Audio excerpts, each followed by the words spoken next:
Hello and good morning, everyone. Good afternoon, good evening to our esteemed guests and panelists and those watching us from home. My name is Danite, and I would like to start by acknowledging the land that I am on right now, which is the Duwamish people and the Puyallup people of the Pacific Northwest. I would also like to acknowledge today, which is Juneteenth, a day to commemorate the struggle against slavery in the US and a celebration of freedom. And I would like to welcome all of you to the Solution for Women by Women Conference for the International Day of Eliminating Sexual Violence and Conflict. And we have an amazing panel set up for you. So, family. Good morning, good afternoon, and good evening to all who are joining today. Thank you, Danite. And today we'll start this event, which is brought people from all over the world together to talk about the toll of sexual violence in Tigray and as a crime of war. And I'm representing the Cities for Peace initiative from the International Association for Human Values. And Cities for Peace, just to share about us a little bit, we build capacity of individuals, organizations, and communities with frameworks and tools and trauma reduction techniques that intend to increase social connection, inner resilience, community resilience, and bring peace across the world. So I'll share a few small techniques with you today. We'll start with, if you can sit comfortably, keeping your feet flat on the ground, if you're in a chair or cross-leg, whatever works for you. And start with, if you're comfortable, closing your eyes. You can close your eyes. Take a deep breath in. As you breathe in, stretch up taller in your chair. As you breathe out, relax your body. Let each breath coming in energize your body, and each breath moving out, relax your body.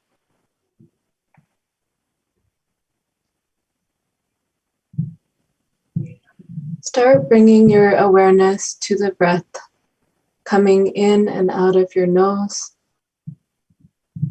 You can keep your right hand on your belly. Notice if your breath is expanding your belly as it comes in, or is your belly expanding as you breathe out. Often stress in our system will change our breathing. Now with intention, you can inflate your belly as you breathe in and deflate it as you breathe out.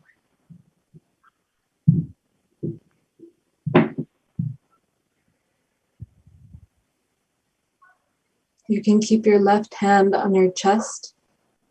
Inflate the belly as you breathe in. Inflate your chest as you breathe in a little more. And breathe out, relaxing the chest, the belly. Take a breath or two more on your own. Breathing in deeply through the belly, chest, and breathing out through the chest and belly. You can relax your hands. Observe your state of mind.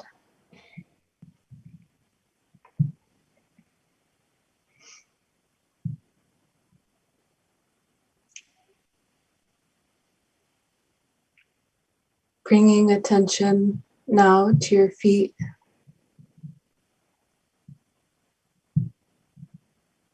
Gentle attention to your legs.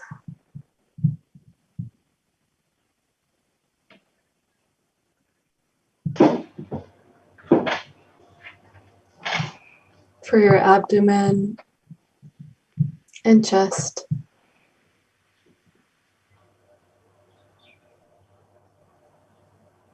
To your hands and arms.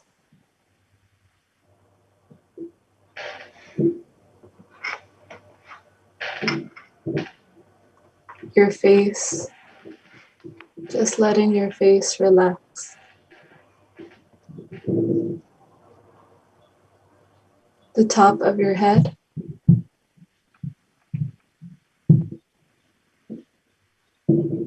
And your whole body.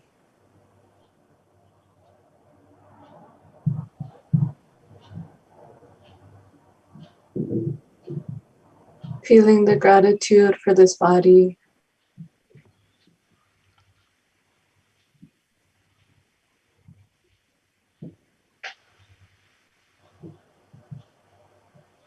And becoming aware of your surroundings.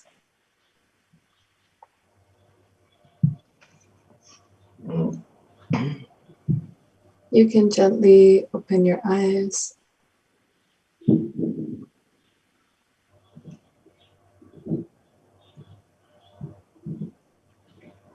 I hope you all felt a small slice of peace at this moment and were able to center yourself a little bit before we have this important and somewhat challenging topic today. And I'll turn it back over to the ninth.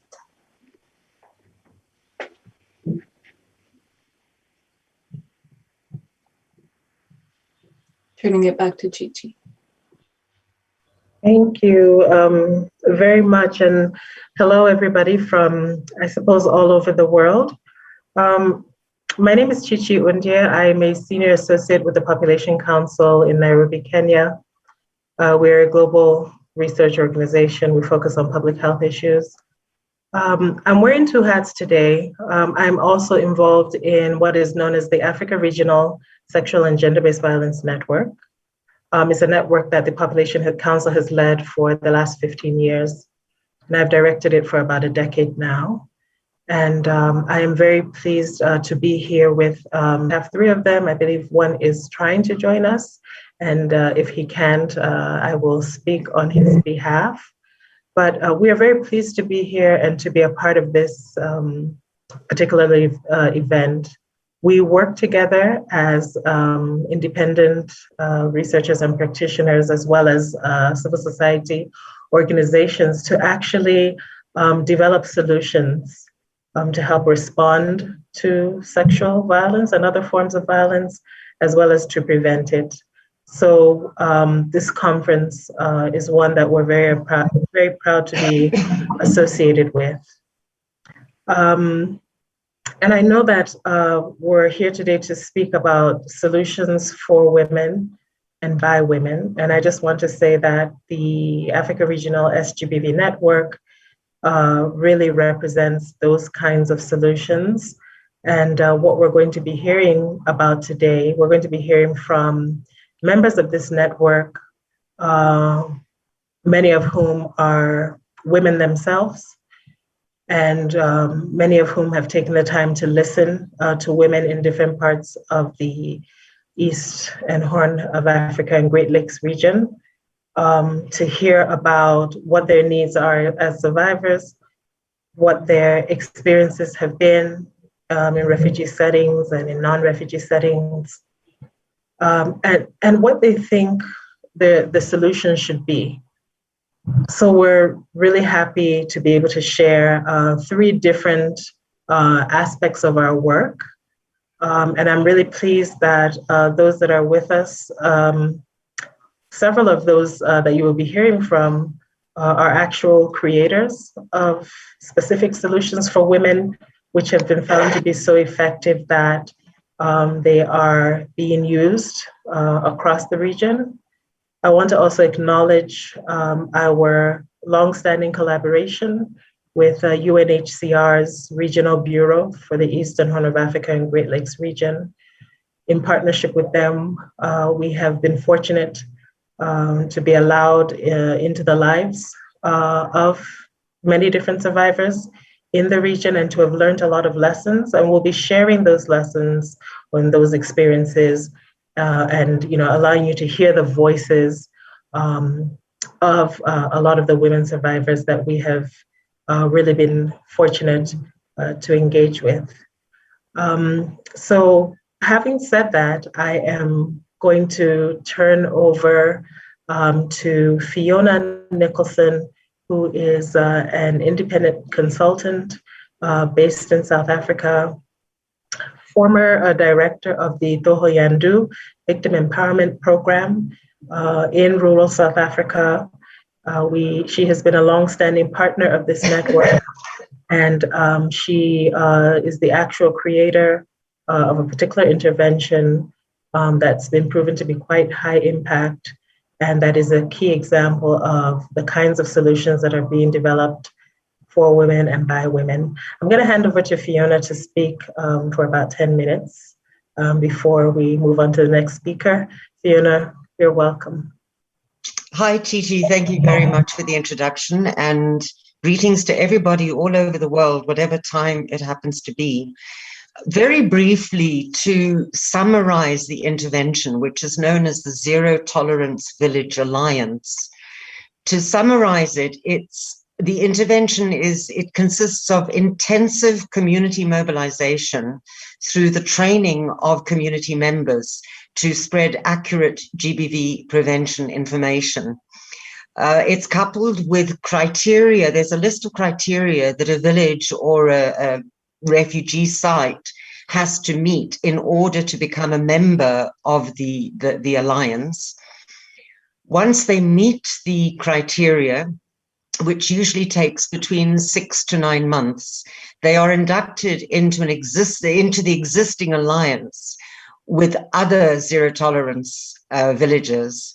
And this happens at a public ceremony where the entire village is invited, plus all stakeholders, and they take a pledge in the presence of a magistrate, or depending on the area, somebody who's really very highly respected, like a chief or traditional leader.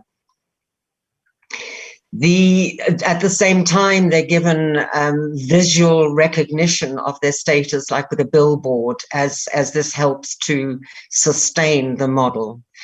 The studies have shown, as Chichi mentioned, that the model is particularly effective in reducing SGBV, and it's therefore been endorsed by the UNHCR. And it's actually, at the moment, there's about 17 zero tolerance villages in Uganda.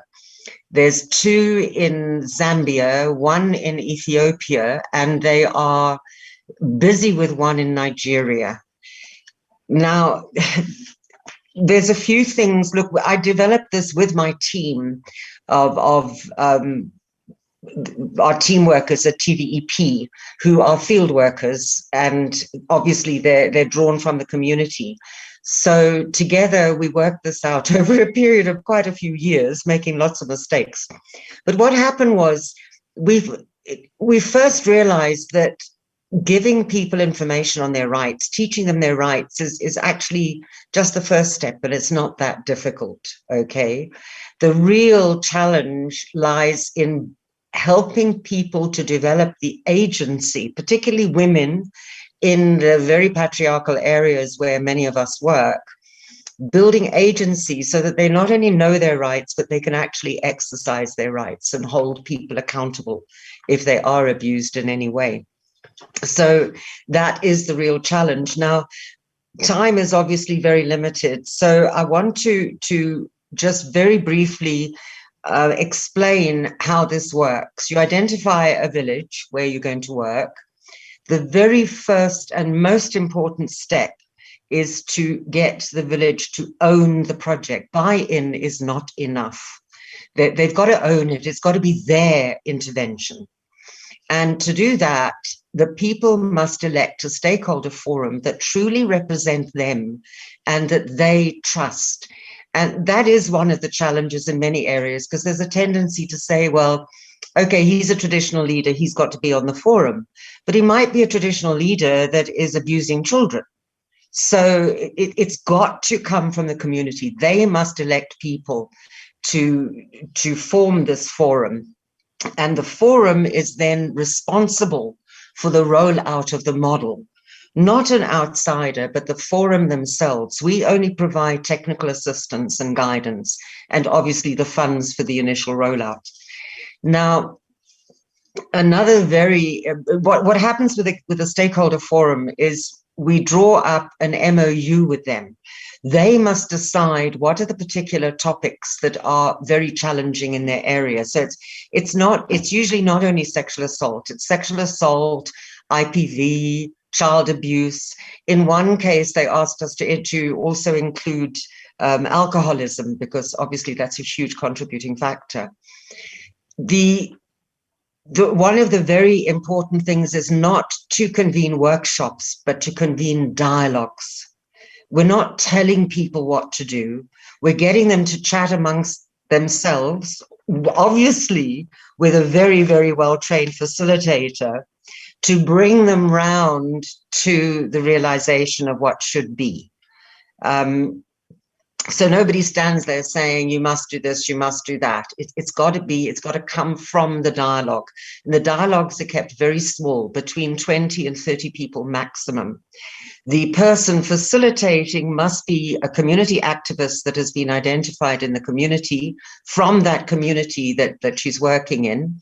And she's got to have, to put it bluntly, she's got to have guts. She's got to have vuma, okay? Usually we've never reached less than 600 people in a community. That is like the minimum. And each one of those attends 5 days of dialogues. It can be less, it depends on how many topics you want to cover, but so many, as you know, there's so many interrelated. So we usually do sexual violence, HIV, domestic violence, IPV, child abuse.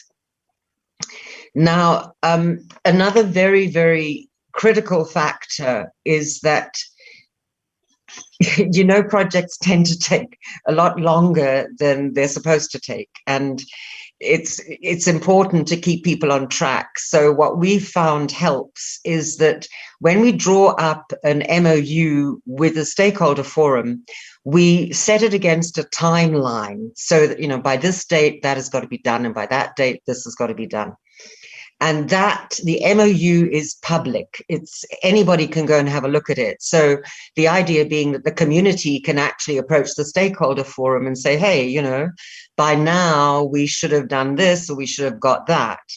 The criteria for meeting, for becoming a member of the Alliance is, it includes first and foremost the dialogues, but also, for example, there's got to be a safe house. There's got to be somewhere for victims to run to if they have to.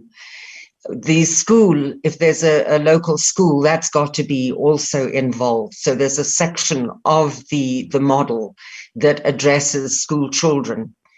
In fact, in some areas, we've taken it a step further and we've actually tweaked the model so that there's a zero tolerance school alliance as well. And that's being tested together with the Village Alliance to see how the two work together. Fiona, I'll give you 2 more minutes. Okay. All right. What else? I'm desperately trying to cover everything. As I said earlier, the big challenge is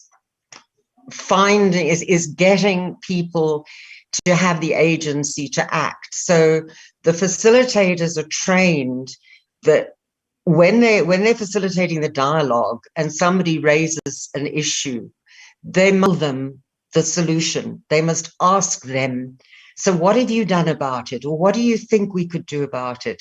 If you see what I mean, it's like a group discussion reaching the solution. I can't think of anything else to say. The closing ceremony is very, very moving, because generally there's a huge group of men. We've added women now. that take a pledge that they will not tolerate any form of violence in their community. And as I said earlier, they do this in front of somebody very important, preferably a magistrate.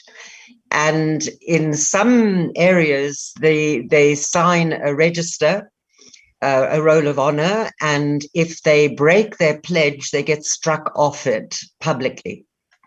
But not everybody is keen on doing that. Thank you. Thank you so much, Fiona. I know that there's so much more you could have said about this, what's really an innovative and it's really become a well-recognized model for preventing and responding to sexual violence and other forms of gender-based violence. And I think, one of the important things about the model is that, women live in a context. And when we're thinking of solutions for women and by them, sometimes we need to involve all the other players in their lives, including, various categories of men. So that's one of the things that the Zero Tolerance Village Alliance model brings. And thank you very much for telling us as much as you could about it.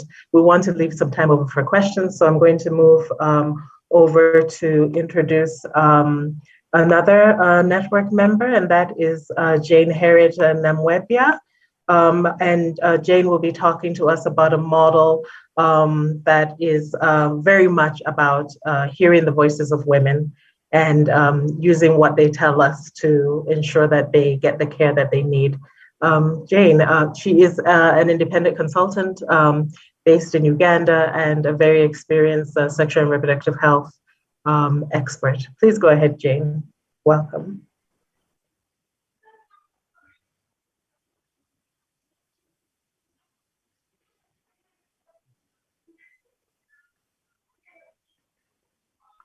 You just need to unmute yourself. You just need to unmute yourself.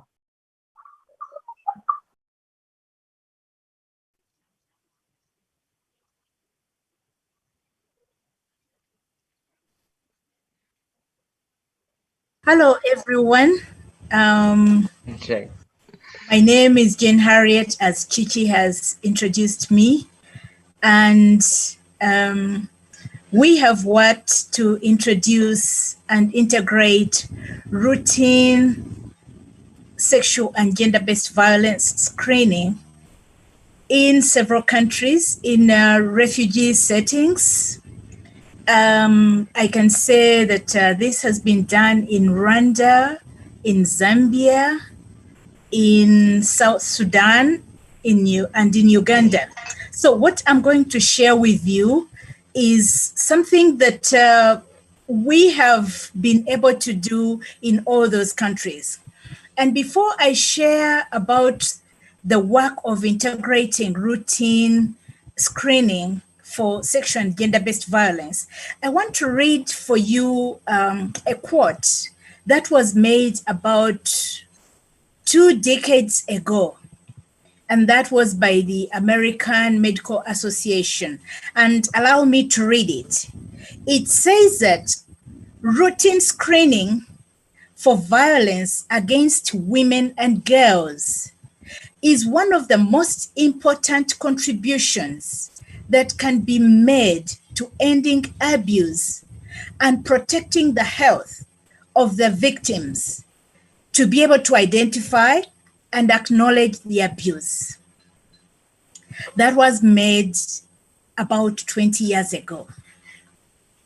Okay, so what is it that is meant by routine screening for sexual and gender-based violence?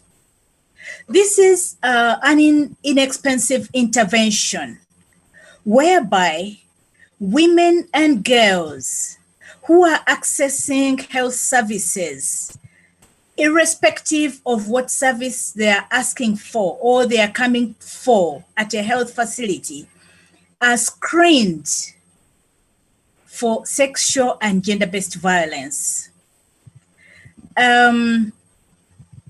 Service providers are trained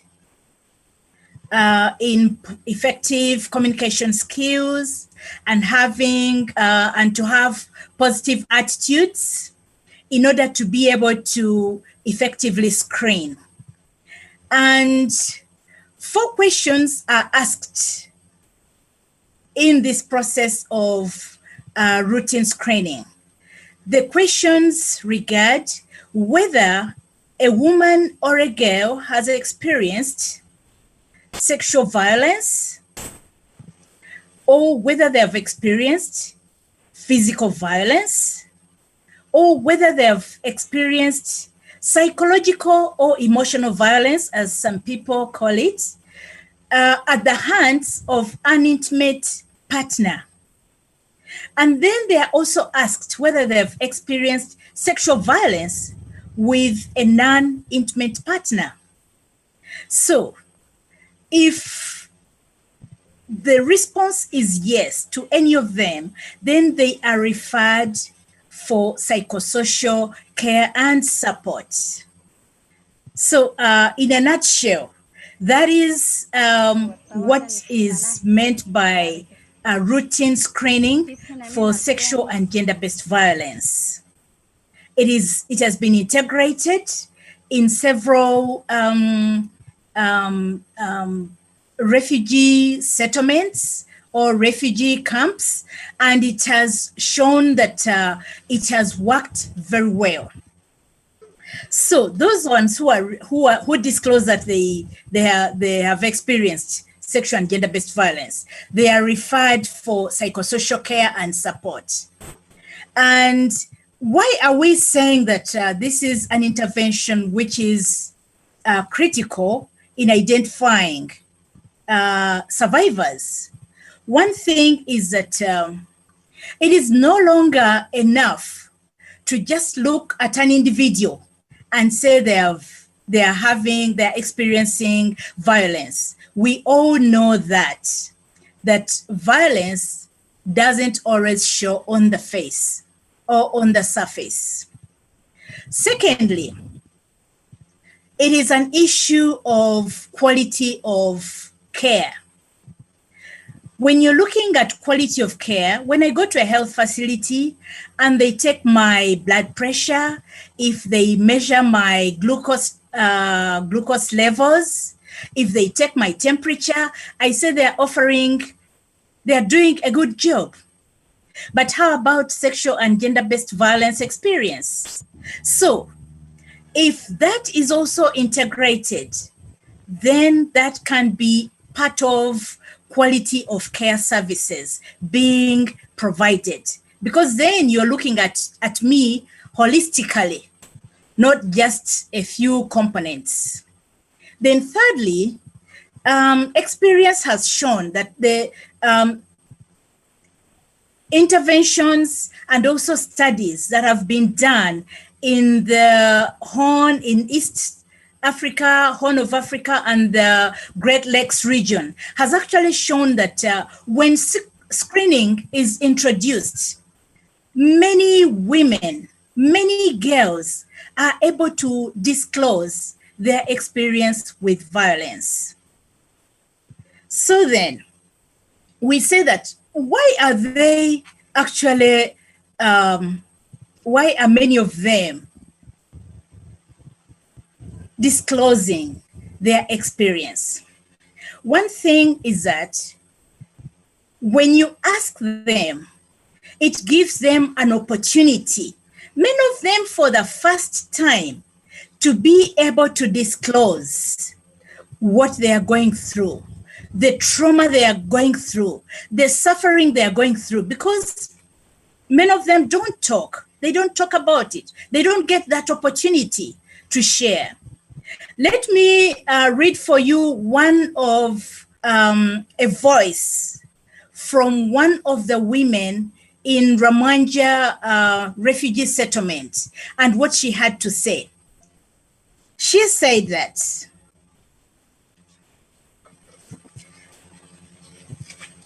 allow me to read it for you. I was raped in DRC. DRC is the Democratic Republic of Congo.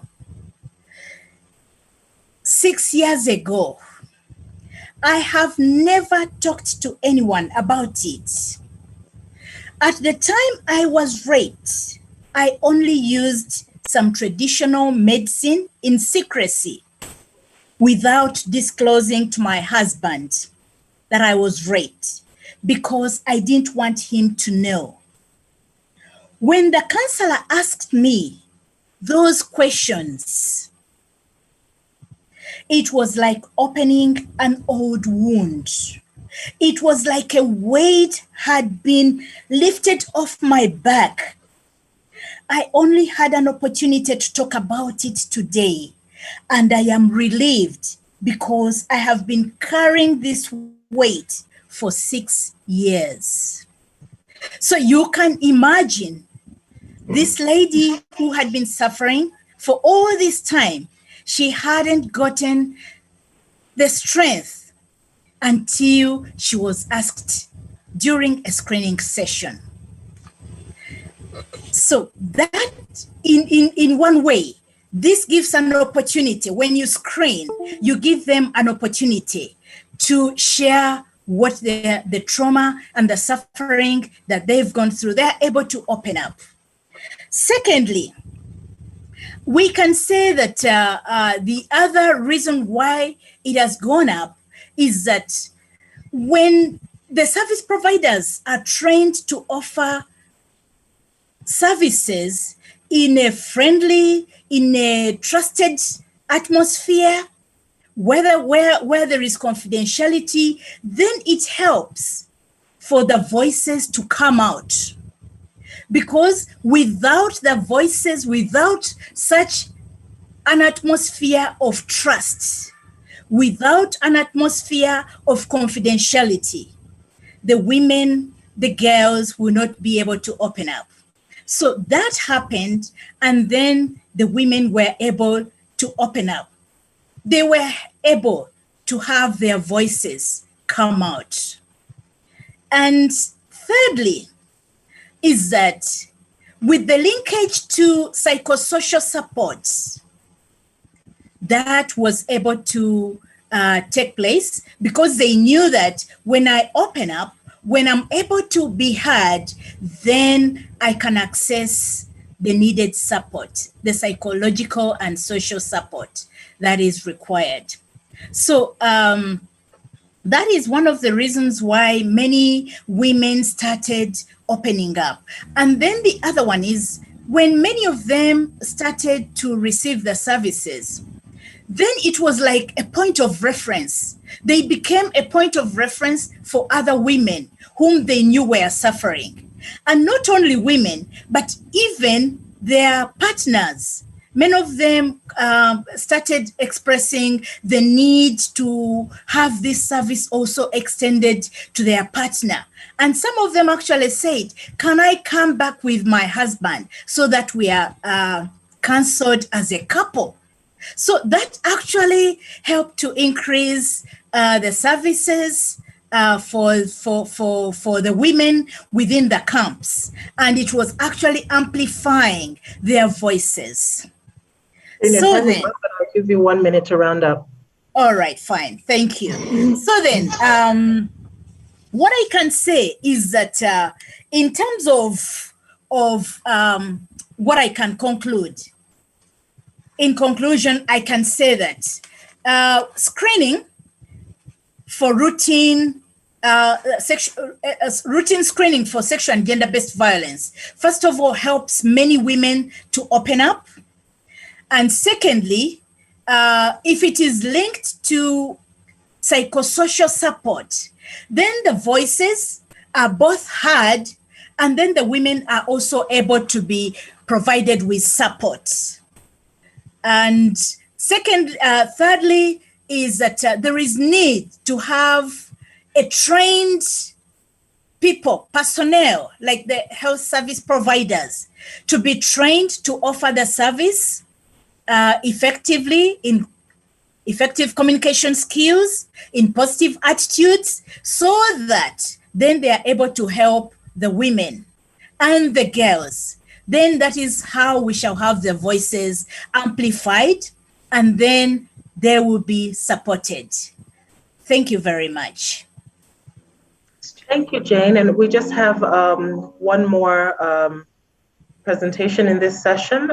And our colleague, Michael Gaitho, looks like he's unable to join us for today. So since I'm quite familiar with his strand of work, I will talk about it briefly. And all of the work that you've heard of so far has really taken place in similar contexts, sometimes all at the same time, in the same country, or even in the same refugee context.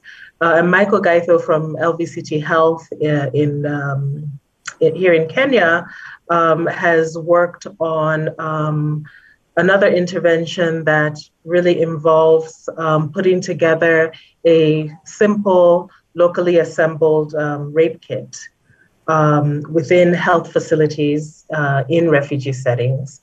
This is another solution that was really developed with women in mind and in response to what women and girls had told us about their experiences with sexual violence and about what they experience when they get to the clinics and about their wanting to avoid heading from one room to another to see different providers for different services, being re-traumatized by having to repeat the story all over again about what happened to a brand new provider. So what the rape kit does is help ensure that when a survivor comes into a clinic, that they can be seen in one spot, in one room within the clinic by a trained provider. And the rape kit basically brings together all the different, well, a lot of the different components that are used to collect evidence from the survivor before it's sent off for testing and so on and so forth.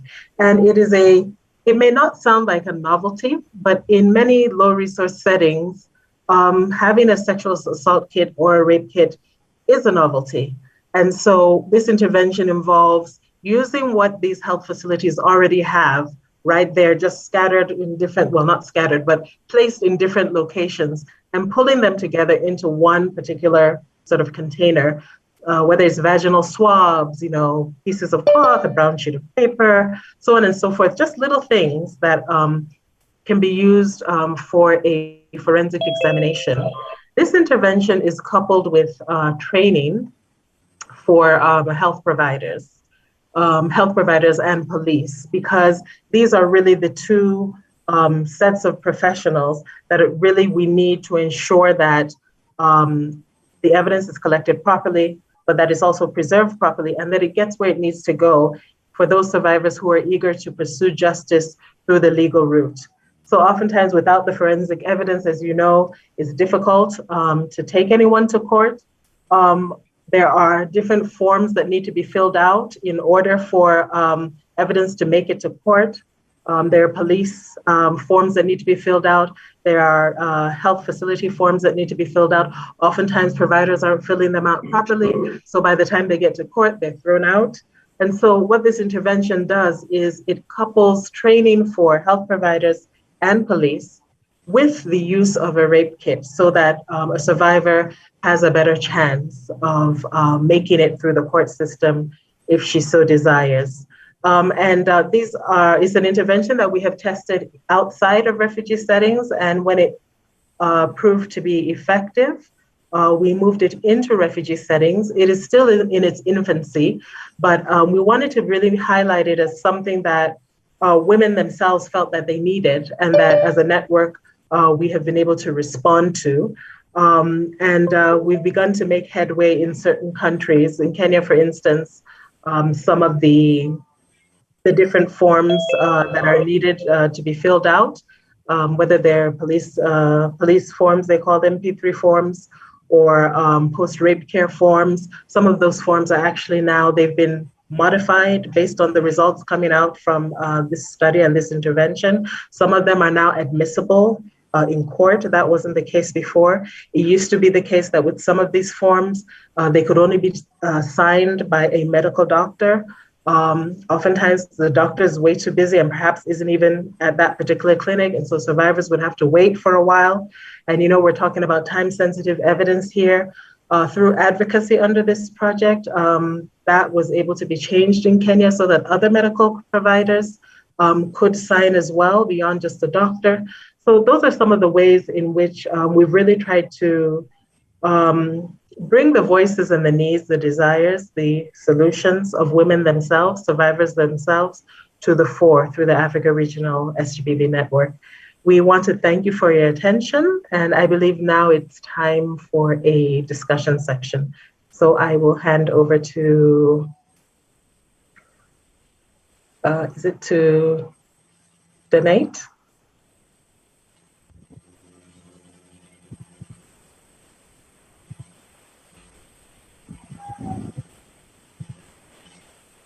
Yes, hi. I can do the question and answer if you want me to.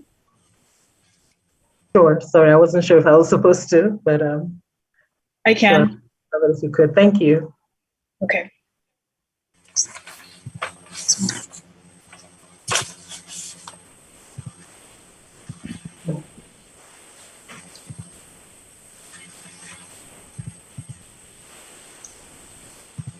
Can I go ahead and ask a question?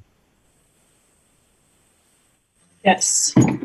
Okay, I'm just curious, the screening, which should be introduced everywhere, obviously, but I'm curious to know how willing, yes, they're getting an opportunity to speak, but do they all open up, or do you find that you have challenges with women that don't want to get their husbands in trouble?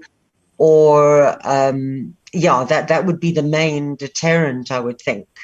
They don't want to be beaten up more. So what kind of response do you get? Do you have that negative people that don't want to disclose?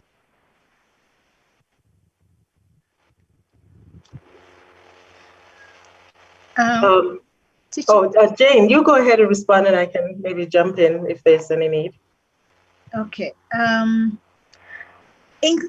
Incidentally, in our experience,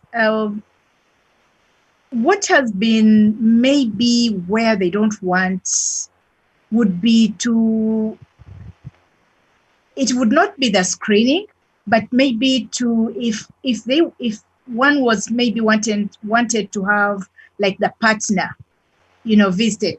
Most of them try to protect their partners. Of course, there have been some instances where they are afraid to say it, that because of some laws, that if somebody discloses that she has been maybe raped, then the perpetrator will be imprisoned. But usually when you explain, then they are able to open up, and then they are able to receive the support. Because, when they open up, they are sent to another, and where they're actually supposed to receive support services. Yeah. Okay. So at the point of support service, maybe that is where it would be explained further. Yeah. Chichi, you want to step in? Sure, I was just trying to see how we're doing with time. But just to say that, thanks for that question, Fiona. One thing about the intervention is that we know that not every woman that is asked these questions actually discloses. And that's why it's important for this to be a routine intervention. Just as Jane said, just how you come in and take your blood pressure, whether you're sick or not, you're going to get your blood pressure taken. And what it does is, over time, it helps even those who are unwilling to disclose, hopefully to eventually disclose, especially when you have trained providers that are asking these questions in compassionate ways. And as part of the training, we make it clear to the providers who are trained that the goal is not to make a woman make one decision versus another. Women have their own agency. They may decide it's safer to stay. They may decide they're ready to leave an abusive relationship, but the point is they need to know care is available. And you may find that a woman who is not interested in leaving an abusive relationship initially, once she's connected to care, over time, begins to sort of feel that she deserves better. So we're very careful about, making statements about, and screening is done totally confidentially. We don't screen in the presence of anyone. We certainly don't screen in the presence of the partner. So there's no way the partner would ever know. But what Jane is referring to is women feeling so empowered by their counseling session that they felt like they wanted to, I don't want to leave my abusive relationship. I'm going to go home and bring my partner. You talk Excellent. to him. Yeah. In quotes. So Excellent. that's what I mean. Thank you. Yeah. And the fact that it's routine, I think that is the key. That is critical, that it's routine. You don't just pick on a woman because she's got a black eye, for example. Exactly. Yeah. Yeah, that's a brilliant concept. Yeah, absolutely. Well, thank you all. And I guess to build off of that, and since we are also talking about sexual violence in conflict settings and in war, when you're working with these women that are in refugee camps, what is the stories, or what are usually the procedures, and how are women talking about their sexual experiences, or the sexual violence that they experienced in these conflict settings? And that could be for any one of you. So maybe I can start by saying that we hear a number of different things. And I think perhaps one of the most striking for me, and maybe Jane and Fiona have other experiences based on their own individual interventions, but one of the most the striking things for me is sort of the complexities that women talk about, especially those who have experienced rape-related pregnancy. And we found that it was a very high proportion of some of these populations. And sometimes the women we were interviewing as part of our studies were pregnant as a result of rape. And, they were talking about, what they were really expected to do. Especially, in cases where, abortion services are